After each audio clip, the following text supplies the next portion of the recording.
Welcome to the Planning for Life podcast with certified financial planner professional Russell Jacobs and financial life advisor Carl Coolidge. Carl and Russell will share creative strategies and ideas for overcoming challenges in your personal and financial life.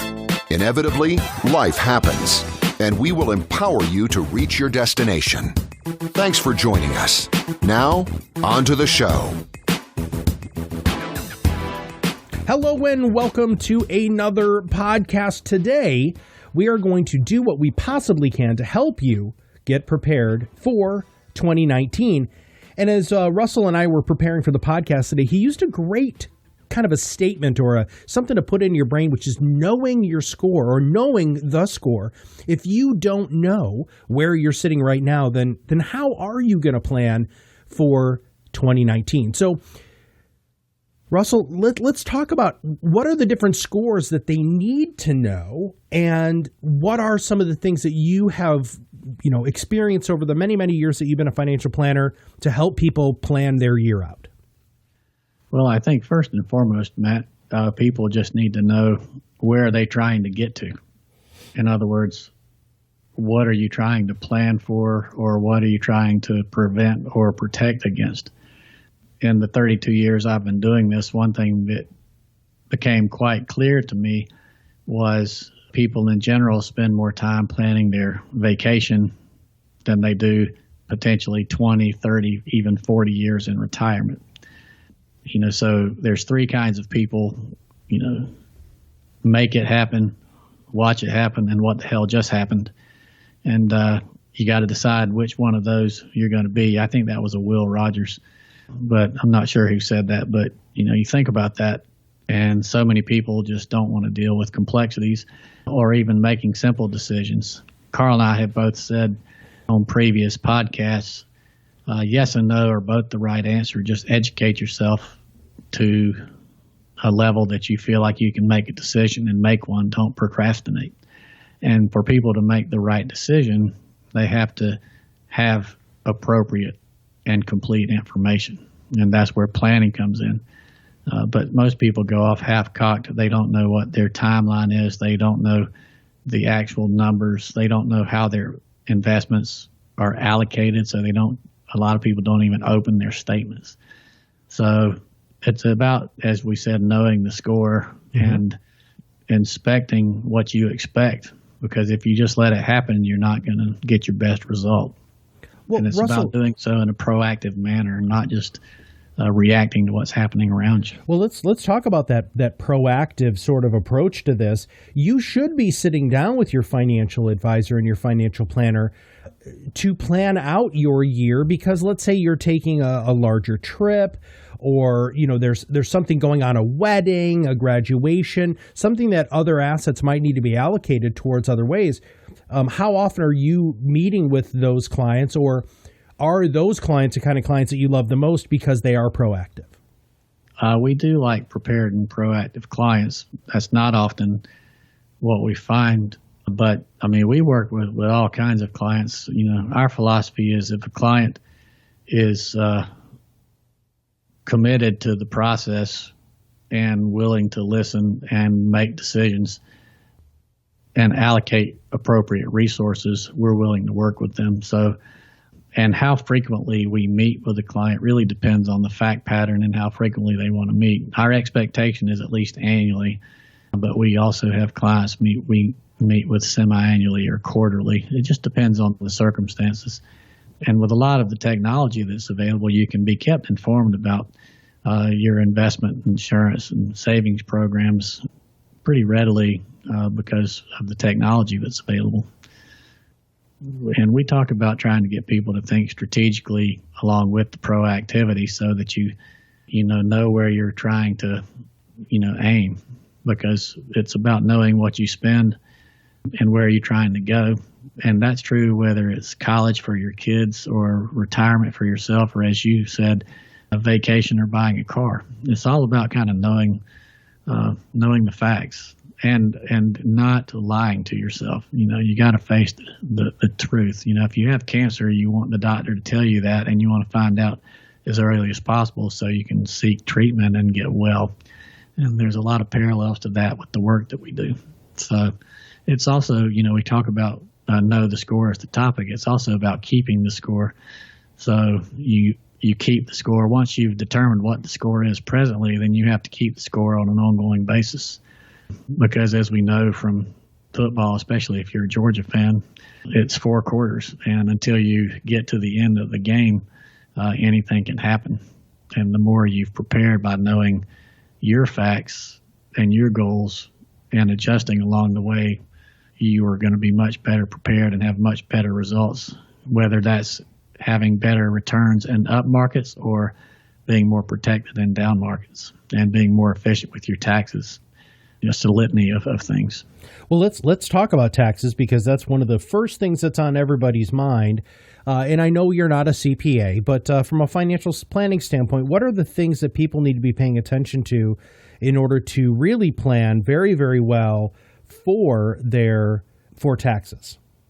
Well, you've got to have the data, because if you're guessing, you're going to not be as efficient in gaining all that you can from the rules and regulations that are available to you. One thing, too, is making sure prior to year end, if you're in a 401k plan, you maximize your contributions.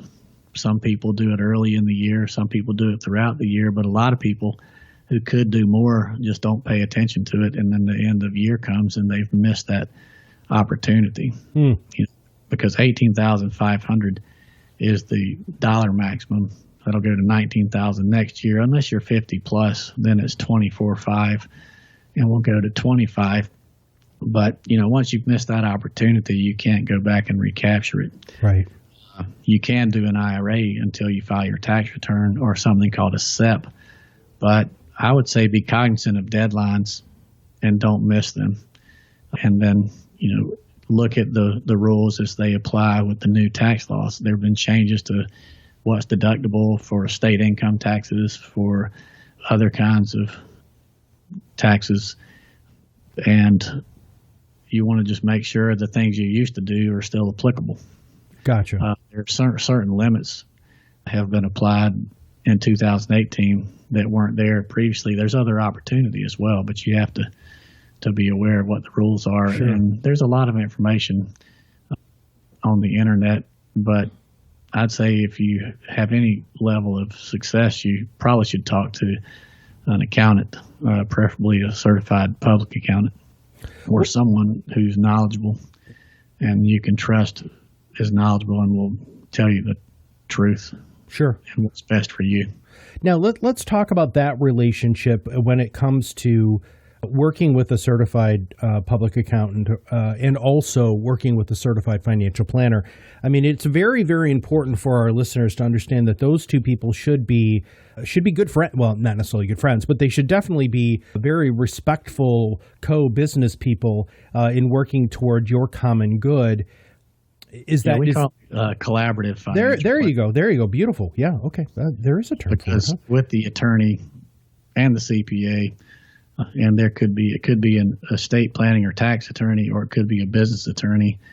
All the various people on your, and I'm doing air quotes, financial planning team should be coordinating and collaborating together. And we often, are kind of lead that coordination effort. And that goes back to the strategic proactivity, because that's not always in the nature of the attorney or CPA relationship. Right. But that's part of our process and what we do for clients. And everybody's busy. So we also kind of provide accountability. And I call it pleasant persistence from a follow-up standpoint. What sort of stuff do they need to get from you or to you to allow you to do your best job possible for your clients here at the beginning of the year?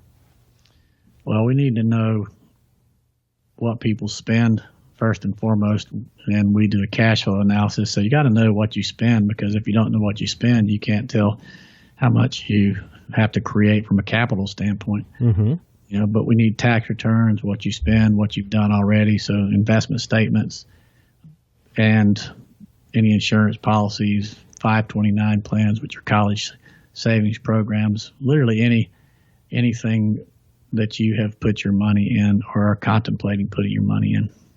Okay. And then a lot of times people don't have a clear understanding of what it is they really want. And so we've developed some tools to help people sort through that so they can kind of figure out what they want. Because it's hard to know where you're trying to go if you don't know what you want or where you're trying to go.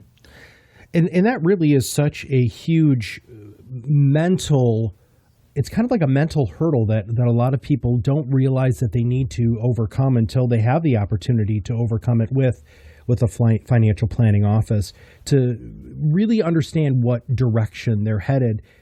With all of that said, so with all of the different things that you're going to help your clients get and that the clients need to be able to get for you, including how much money they spend and any major purchases or anything going on in 2019, plus all of the different new things that it comes to with this new tax law, is there anything else that people need to do, Russell, in order to have the best 2019 they possibly can?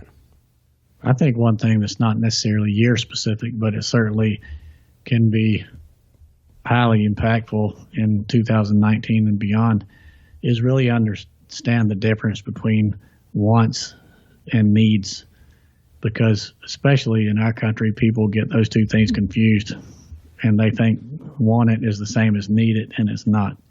And if you're the adult patterning behavior, if you have children, they're watching. So really understanding the difference between wants and needs, and getting all your materials that we've talked about in this call together as early in the year as possible so that you can execute your plan, whatever it happens to be. If you're doing it yourself or with a firm like ours, just be proactive about it and don't procrastinate. If I can say anything, it's know where you're trying to go, know how comfortable you can be with risk so that you don't make moves and then undo them because you freak out over the market. That happens a lot. And then execute and review, because whatever plans you do, you're going to do those plans and then life's going to happen. Mm-hmm. And then you're going to have to update and adjust your plan. So I would say be prepared and then review it periodically and do it sooner rather than later. Awesome.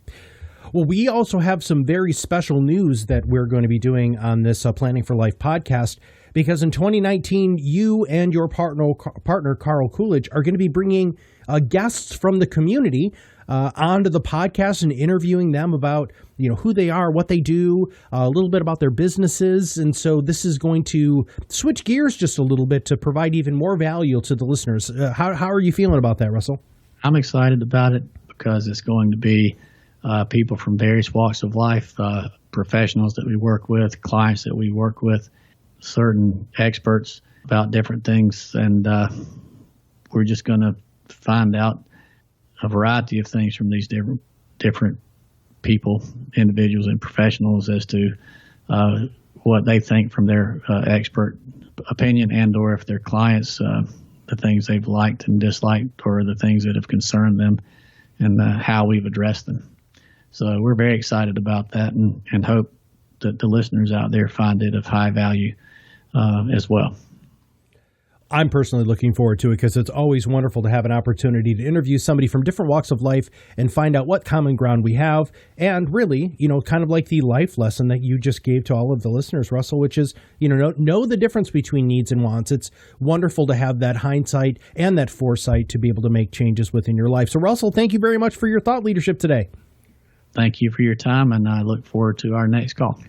Now, this is going to be a really important ask, because you do need to subscribe to this podcast to get those podcasts in 2019. So just click that subscribe now button below. That way, every time there's a new interview with somebody who you either know in the community or look up to in the community, which is the goal of these interview podcasts, they'll show up directly on your listening device. And if you know somebody who needs to hear the thought leadership that Russell Jacobs just gave, please make sure you click that share now button and get this into somebody else's hands so that they too can learn as you did. So for everybody at Jacobs, Coolidge & Company and the Planning for Life podcast, this is Matt Halloran, and we'll see you on the other side of the mic very soon. The content is developed from sources believed to be providing accurate information.